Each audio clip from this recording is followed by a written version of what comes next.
Commissioner Quinn, ministers and distinguished guests, it's a great pleasure to welcome you all here to Copenhagen.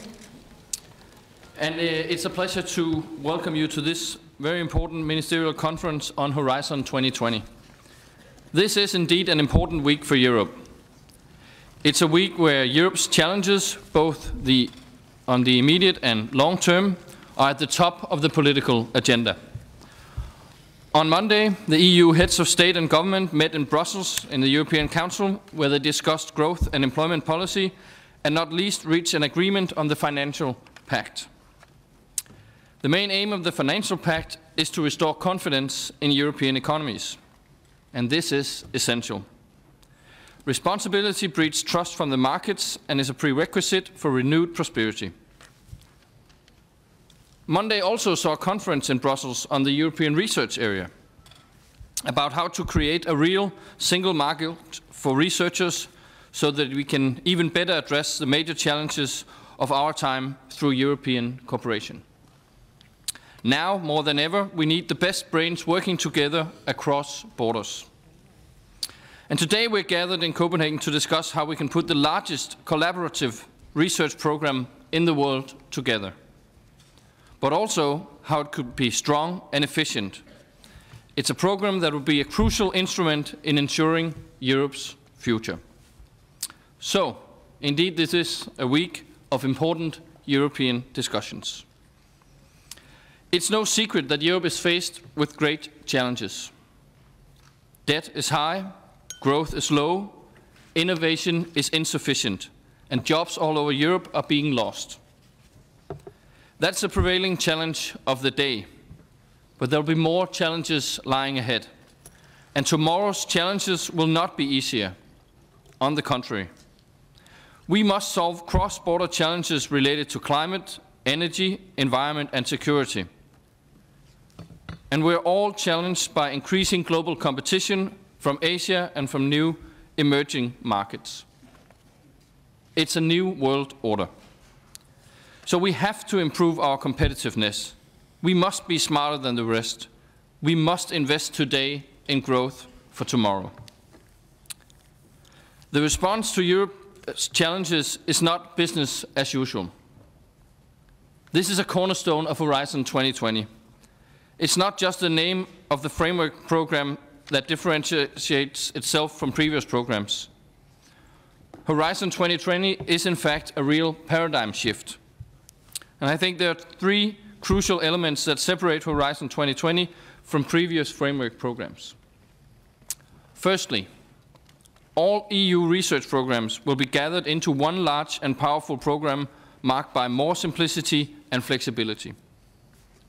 Secondly, Horizon 2020 is designed to help bridge the gap between research and the market. This approach is central to ensuring greater program participation by businesses. And thirdly, the program is based on a challenge-driven approach and identifies the grand societal challenges in Europe. Challenges who will not be regarded as defined problems isolated from each other in academic disciplines, but on the contrary, will demand collaborative research across disciplines. Horizon 2020 is a strategy for growth and jobs, and will make a difference for European citizens. And that's why it's so important that we ensure progress in the work on Horizon 2020. And that's also the reason why the conference today and the meeting tomorrow is so important. The Danish presidency will do its utmost to progress the negotiations and has set the ambitious goal to reach a partial general approach on the overall structure of Horizon 2020 at the Competitiveness Council at the end of May 2012. Cooperation with the Member States, the European Parliament, the Commission, and with researchers, knowledge institutions and industry is crucial for successful and timely outcome of our negotiations. Luckily, we're building on the previous work done by the Polish presidency, and we would like to deliver to the coming Cypriotic presidency. So we'll work diligently and constructively, and our ambition is to take a big step towards preventing any gap between the 7th Framework Programme and Horizon 2020. A precondition for this is to ensure an early political debate on the program. The conference today is therefore dedicated to political discussions between European research ministers and key global and European stakeholders within research and innovation. And we have, in my opinion, an exciting day ahead of us. In a moment, I'll pass the floor on to Commissioner Geoghegan, and after this, Alan Lesner, the Chief Executive Officer of the American Association for the Advancement of Science and the Executive Publisher of the journal Science, will explain how innovation is supported in the US. I'm sure we can learn something from the American experience. Following that, Professor Reinhard Hüttel, President in the German National Academy of Science and Engineering, will give his proposal for how Europe can improve its competitiveness.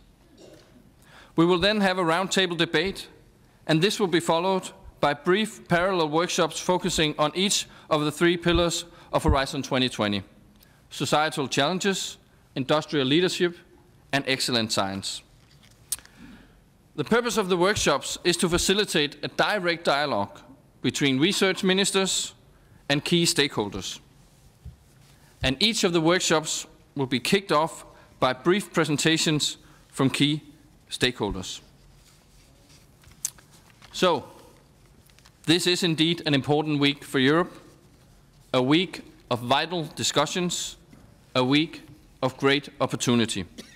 We have a common responsibility to address the challenges faced by the EU, and the conference today is an important part of the process. So I look forward to an inspiring conference and hearing your contributions and having the constructive dialogue that will bring us forward towards meeting the end of a partial general approach in the end of May. So welcome to Copenhagen, and let's start the discussions. And let me start then by giving the word to Commissioner Geoghegan for your introduction.